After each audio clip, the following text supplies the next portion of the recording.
7 minutes to 9 now. Philosophers are in the business of dealing with the more profound, not to say immensely difficult questions. Where did we come from? Why are we here?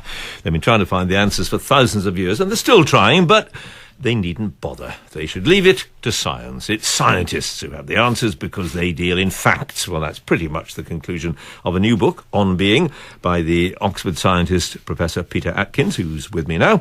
And I'm also joined by the eminent philosopher Mary Midgley. Your argument in a nutshell, Professor.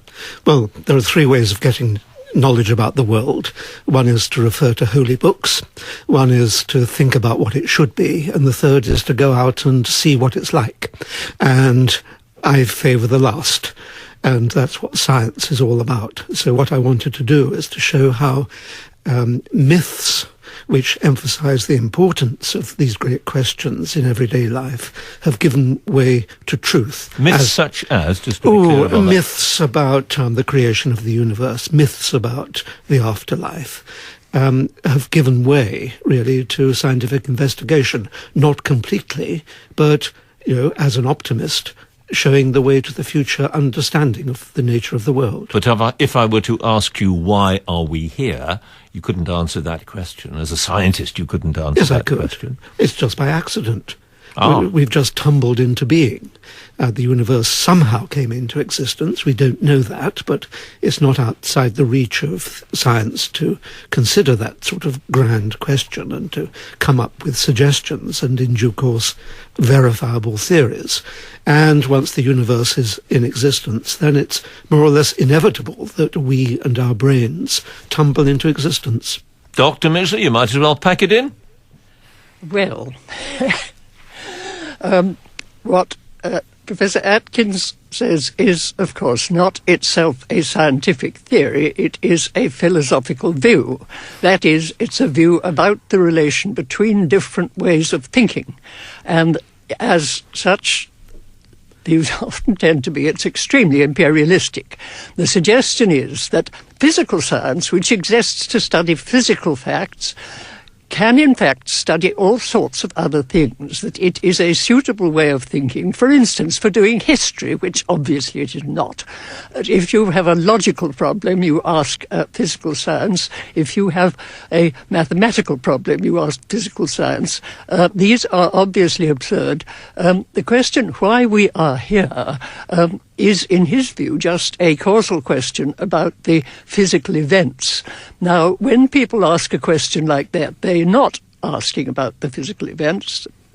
They are asking about the relation between the various ways in which they perceive the world, about the sorts of understanding that we can use when we want to make sense of human life as a whole. Well, most of the questions that we ask are about the working of human life, not about physical detail. That's just a typical philosophical obfuscation.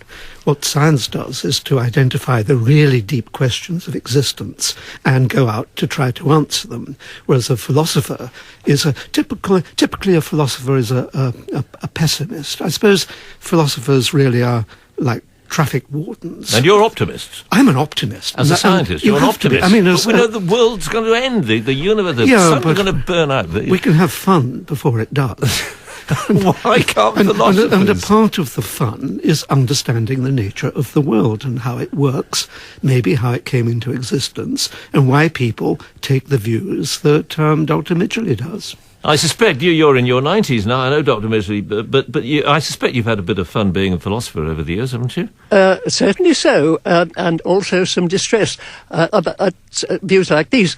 I mean, when he speaks of identifying the deep questions and talks as if it was that would be only finding the causal story of the cosmos, that is obviously absurd. The deep question Why is it that absurd? people it's certainly not because absurd. the deep question that people are always interested in is the meaning of human life. But and there that's is a no matter meaning. of putting together the different elements of human life so they make sense. Well, it's typical of a philosopher who, verging on the edge of being a theologian, to wonder about non-questions. And one of the non-questions is the meaning of life. There isn't any.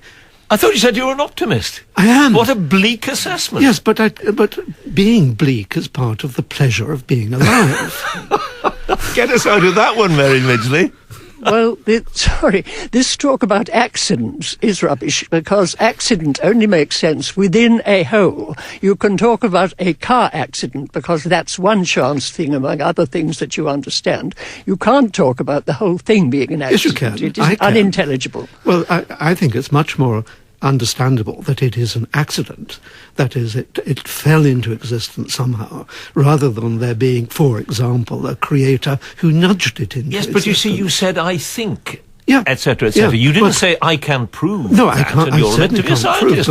But what science is doing is not rushing into explanations, is edging towards, in a very self-confident, authoritative way.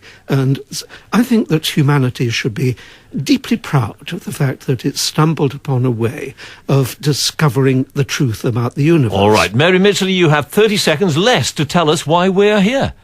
I'm saying this is a big question, and the ones that he is interested in are very small questions. Physical science itself is a tiny part of our view of the world and our understanding of the world. But it adds wonder to it. That was there before. This is reliable wonder.